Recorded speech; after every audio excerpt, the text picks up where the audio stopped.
All right, some of my favorite parts of this show is getting to answer your questions. So my team went through all the social channels to pull out some great questions that you guys had. So we're gonna start with Kayla from Facebook. She says, hi Rachel, we bought a home pre-Dave with a first-time home buyer program. We didn't put a down payment down when we closed, and instead it's the second mortgage and isn't due until we refinance, sell the house, or pay off the mortgage in full. Second mortgage is $11,180. I've contacted the mortgage company and they said that we can't make payments on it until after we've done one of the options above.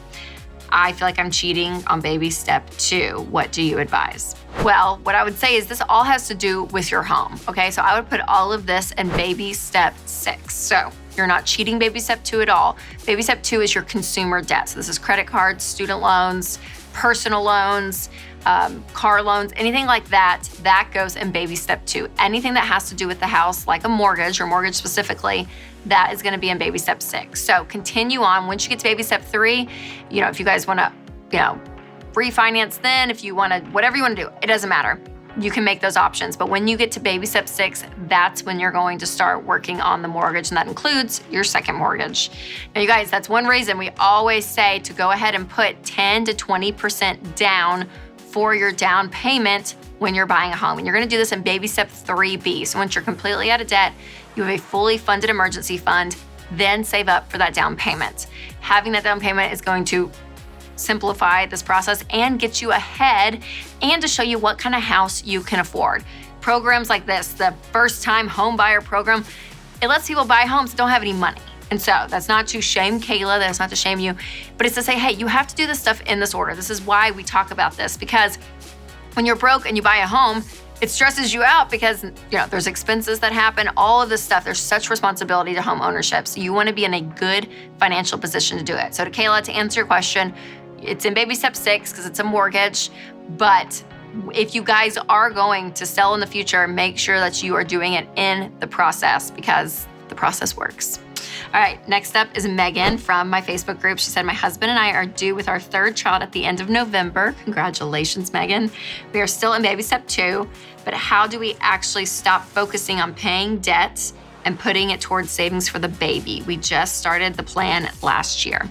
Well, that is what we recommend. When you have a big life change coming up, if you know you're about to lose a job, if you are pregnant with a baby, all that kind of stuff, you pause baby step 2 and pile up cash. And then once you're home from the hospital, you're good, baby's good, everything's fine, take all that money you were saving and throw it at the debt. So what you're gonna do is you're just gonna pay minimum payments, stay current on your debt, but anything you would put towards that debt snowball, I still want you to be gazelle intense, but that money isn't going down towards your debt. It's going to be put in a savings account to make sure everything is okay.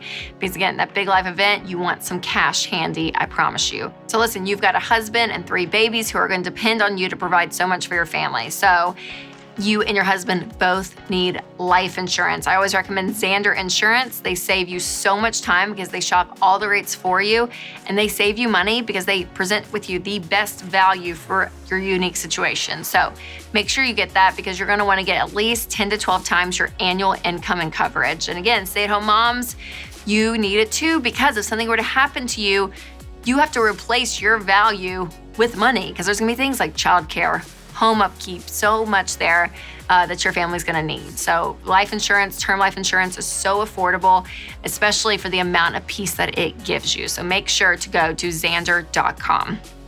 All right, the last question is from Danielle, and she emailed this in last week, and she said, last week my husband tragically committed suicide. My kids, 12 and 10, and I'm 39, and our family and friends are in complete shock, as this was so unlike his personality.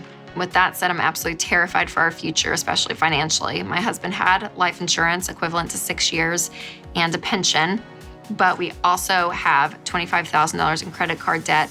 Plus, I'll have to start paying back my $30,000 in student loans next spring or summer when I graduate from my master's in special education. We still owe most of our house, that's $345,000, and it needs a new roof.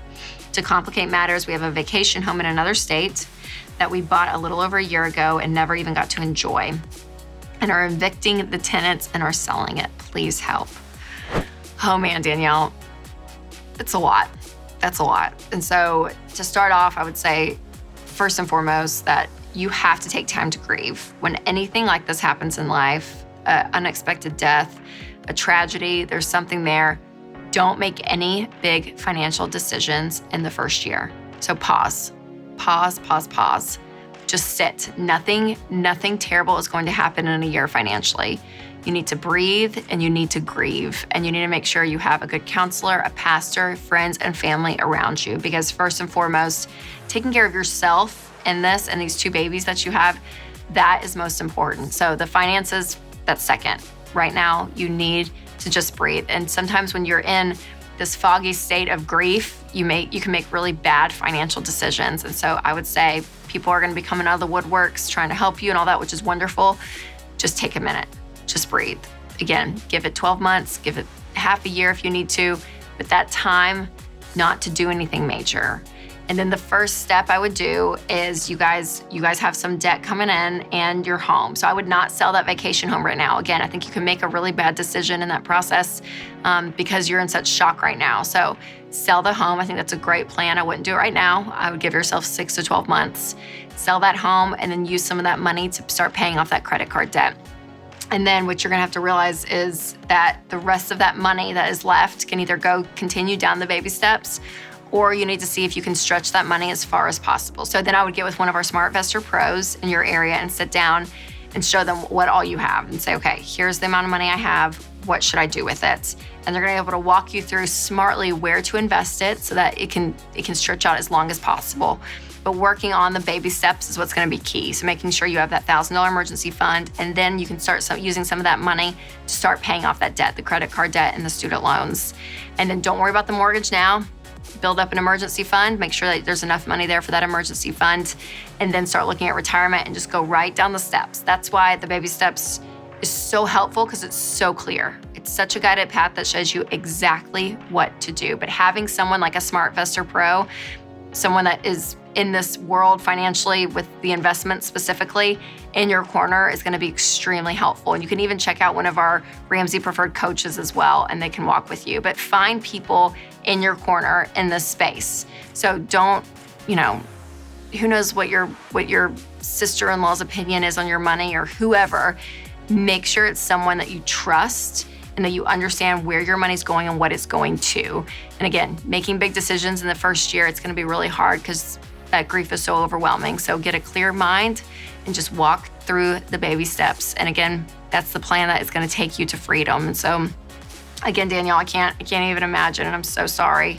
But again, taking care of yourself right now, I think is what is most important. All right, you guys, I know it's a lot of life that we see, right? And money is such a woven thread through so many questions, but really what we talk about here is life and how to use money as a tool. So I don't want it to be a place that stresses you out and freaks you out, but it's something that you can get in control of and tell it what to do.